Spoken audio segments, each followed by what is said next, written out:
Salve, salve, galera! E aí? Ufa, Rogério. Assunto, né? Extenso. Exatamente. No entanto, não deixa de ser interessante. Verdade. É assunto que tem a ver com o Enem? Com certeza, professor Jorge. É isso? Na hora. Então, vamos lá para o nosso resumão, né, da nossa aula. Bora. Beleza, vamos lá no quadro, meu diretor. Aula 9.2, revisão. Introdução ao estudo da hidrografia e bacias hidrográficas do Brasil. Rogério, não, sério mesmo, eu vou te contar um segredo, cara. Se eu te contar um segredo, tu não conta pra ninguém? Pra ninguém. Tu não conta nem pra Aldelinda. Nem pra Aldelinda. Tá bom? Pode deixar. É o seguinte, eu acho esse gráfico, cara, muito reflexivo. Exatamente. Leva a gente a uma reflexão muito interessante.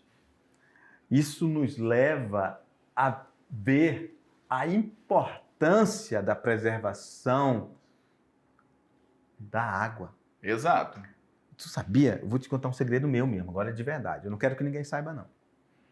Eu passo, às vezes, numa rua, Rogério, eu vejo alguém lá com uma mangueira, jogando água ali para lavar o pátio. Assim, não é nem aquele lava-jato, é aquela que sai normal mesmo. E deixa ali, jogando, entendeu? Então, a gente precisa despertar essa consciência. Essa consciência eu não falo, mas sensibilizar as pessoas, né, de preservar esse bem tão precioso e necessário para a nossa vida. Que é o patrimônio da humanidade, né? Da humanidade. Vital, né? Isso. Beleza. A hidrografia é o ramo da geografia física que estuda as águas do planeta. E falamos para vocês sobre os componentes de um rio, não é isso, Rogério? Exato. Falamos da nascente, foz, curso. Nascente, onde nasce. Foz, onde ele deságua. O curso do rio é O caminho, a simetria dele. Exatamente. Jusante, que acompanha o rio. Montante, você tem que nadar contra a correnteza. Exatamente. Afluente é aquele rio que vai desaguar no rio principal. Muito bem. Confluente é o encontro de dois rios que formarão um outro maior. Exato. E o subafluente é aquele que está antes do afluente, Muito que bem. vai formar um afluente ainda. Existe toda uma hierarquia, né? Quando Hierarquia. falamos de bacia hidrográfica, né? Isso. Mais alguma observação? Tranquilo. Vamos analisar o perfil aí. Então, olha só, tá aí duas bacias hidrográficas, onde o principal neste relevo é esse divisor de água, também chamado de interflúvio, não é isso, Rogério? Exato, professor Jorge. Vamos lá, mudar a cor. Rogério, eu e tu temos problema, né? Toda vez é isso, né, mano? Verdade. Eu não queria falar isso pra você não, mas eu sou super sincero, entendeu? É porque ele gosta da caneta de bico fino e eu gosto de marcar texto. Aí ele fica nessa guerra aqui, galera. É isso aí, ó, divisor de águas. Então esse divisor de águas, ele geralmente é um território de um relevo mais elevado que vai separar as águas das bacias hidrográficas. Exatamente. Não é isso? E por isso que nessa representação nós temos aí duas bacias, né, professor Jorge? Isso, que esse aqui é o interflúvio. Sendo separada aí pelo interflúvio, que é chamado de divisor de águas também. Isso. Então, nascente, logo lá no começo, onde esse rio nasce. Depois, esses afluentes são esses rios menores que vão correr para o rio maior. Não é isso? Exato. O rio principal. Beleza. Aí tem o leito do rio, temos o lençol freático, que é essa água que se deposita naturalmente no subsolo por força da gravidade e de forma paulatina, ou seja, suave, bem devagar, e às vezes levam muitos e muitos anos para se depositar essa água no subsolo, né, Rogério? Muito bem. E temos aqui a foz, que falamos durante a aula também, né, professor Jorge? Isso. Que a foz, ela pode ser de duas maneiras. Foz em estuário e foz em delta. Lá durante a explicação da aula eu fiz representando com a mão, mas eu vou fazer aqui no quadro para vocês agora. A foz é o momento que esse rio vai desaguar no rio de maior porte ou no oceano, no mar, também no lago. Então, uma foz estuário, vamos dizer que isso daqui é o final do rio que está desaguando. é uma foz aí, ó, mais larga, sem obstáculos, beleza? Essa aqui seria a minha representação de foz em estuário. A foz em delta, como que seria a foz em delta? Seria esse outro exemplo aqui embaixo que eu vou fazer, para não ficar próximo à nossa intérprete. Olha só, aqui eu tenho o final de outro rio. Aqui é o meu rio A e aqui é o meu rio B. Então, olha só, eu tenho agora um rio onde não tem esse canal tão largo, onde a gente vai encontrar obstáculos que podem ser bancos de areia no final deste rio, no momento que ele está desaguando em outro canal, seja no oceano, seja no rio, outro rio de maior porte. Então, esses obstáculos, quando a gente verifica na foz, a gente vai denominar esse tipo de foz como foz em delta. Essa foz mais larga, foz estuário, que está sendo representada aqui por esse esquema A que eu falei para vocês. Beleza, professor Jorge? Perfeito, garoto. Vamos lá. Falamos sobre o Brasil, características das bacias hidrográficas do Brasil. Apresenta o quê? Distribuição irregular, beleza? Quando falamos do Rio do Brasil. Ou seja, nem todas as partes dos rios do Brasil vai ter essa mesma quantidade de rios. Temos rio no Brasil perenes e temos também rios no Brasil temporários, como é o caso lá no Nordeste do Brasil, né, professor Jorge? Também chamado de rios intermitentes. Exatamente. A foz que predomina no Brasil é do tipo estuário e o sistema de alimentação é do tipo pluvial. Durante a aula falamos também de nival e misto. No caso do Amazonas, Rio Amazonas, o sistema de alimentação é misto, porque ele é formado a partir das águas das chuvas e também do derretimento das calotas, que são as geleiras das Cordilheiras dos Andes, da Cordilheira dos Andes. Vamos lá.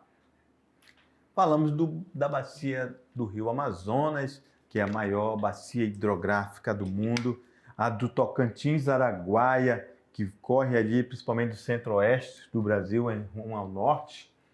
É isso que vai desaguar lá no Oceano Atlântico. Inteiramente nacional, né? Inteiramente nacional, uma observação. Tocantins-Araguaia. Bacia do São Francisco, essa bacia muito importante para o Nordeste brasileiro, não é isso? Porque atravessa ali, inclusive, o semiárido nordestino, mas ele nasce lá no Sudeste, em Minas Gerais. Exatamente. Bacia do Paraná, como o Rogério falou, né? Uma bacia com grande potencial econômico, hidrelétrico. Exatamente. Isso está naquela região ali alta do sul do Brasil. Muito bem. A bacia do Uruguai, idem ao do Paraná. E a bacia do Paraguai, Rogério. Exato. Temos as principais bacias do Brasil, que são as maiores, mas também temos subbacias, como a gente observa aqui na representação deste mapa. Então, galera, fechou? Beleza, esse momento de revisão. Agora é com vocês e já já a gente volta aí para fazer a correção. Valeu!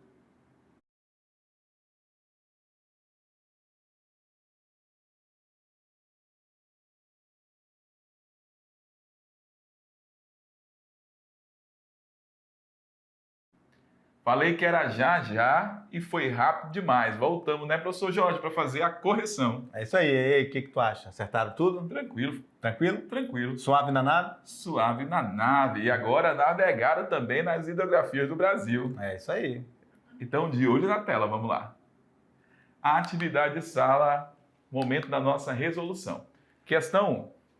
Conceito de bacia hidrográfica é a área drenada por um rio principal e seus afluentes. B. O conjunto de rios navegáveis em um país.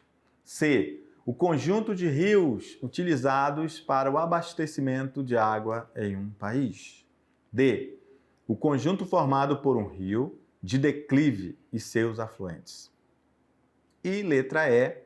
O conjunto de obras e equipamentos utilizados para gerar eletricidade no país. E aí, Rogério?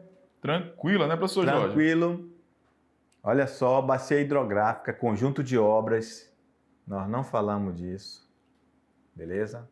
Então, desconfie desses termos aí que você não ouviu falar, tá totalmente fora de contexto aí, né, Rogério? Com certeza. Conjunto formado por um rio de declive e seus afluentes.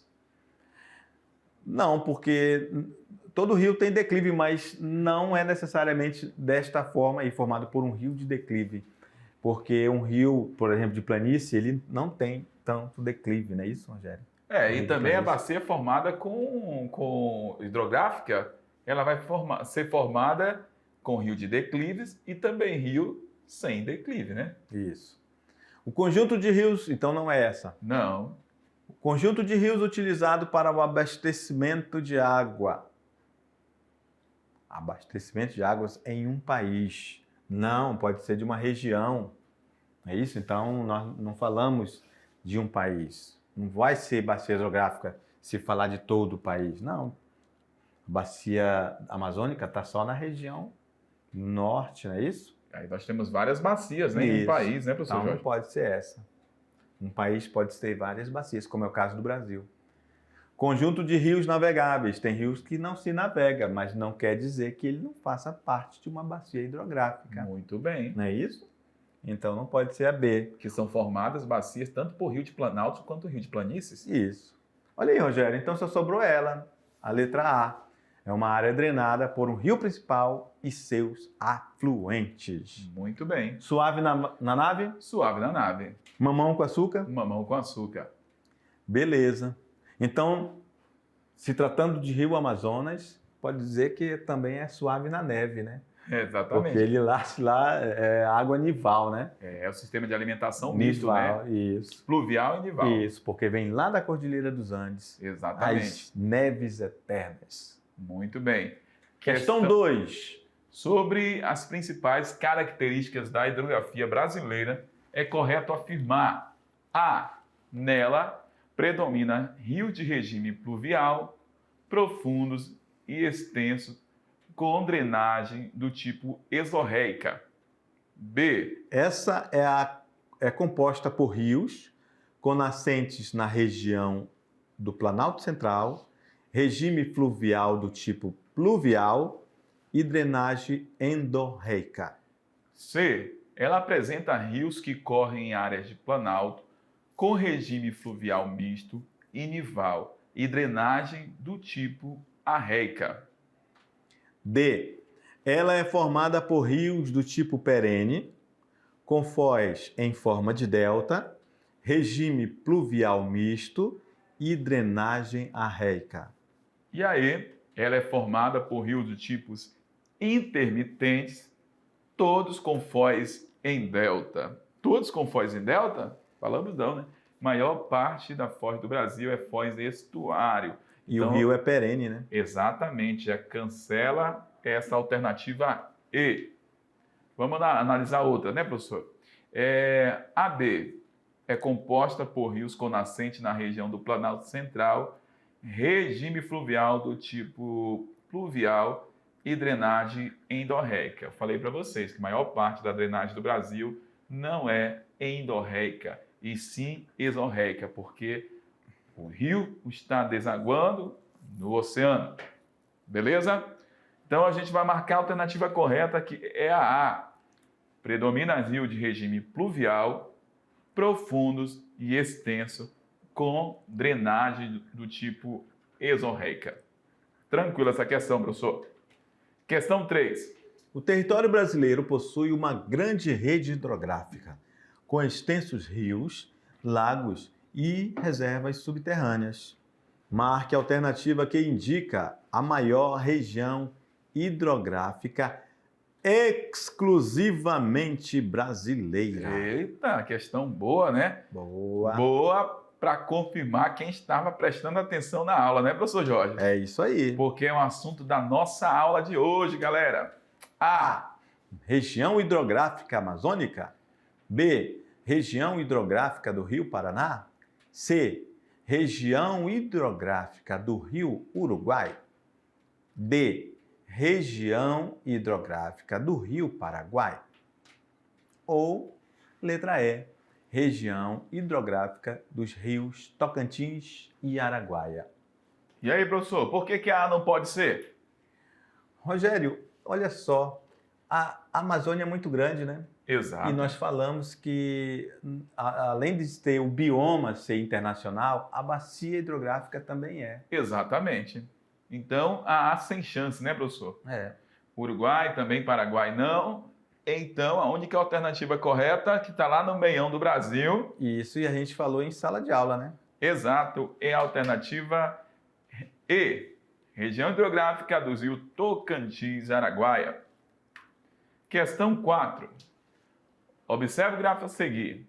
Olha que bacana, é sobre aquela questão também explicada na aula. A gente tem águas salgadas aí com 97,2 e água doce 2,8. Ah, professor, lá na aula estava 3.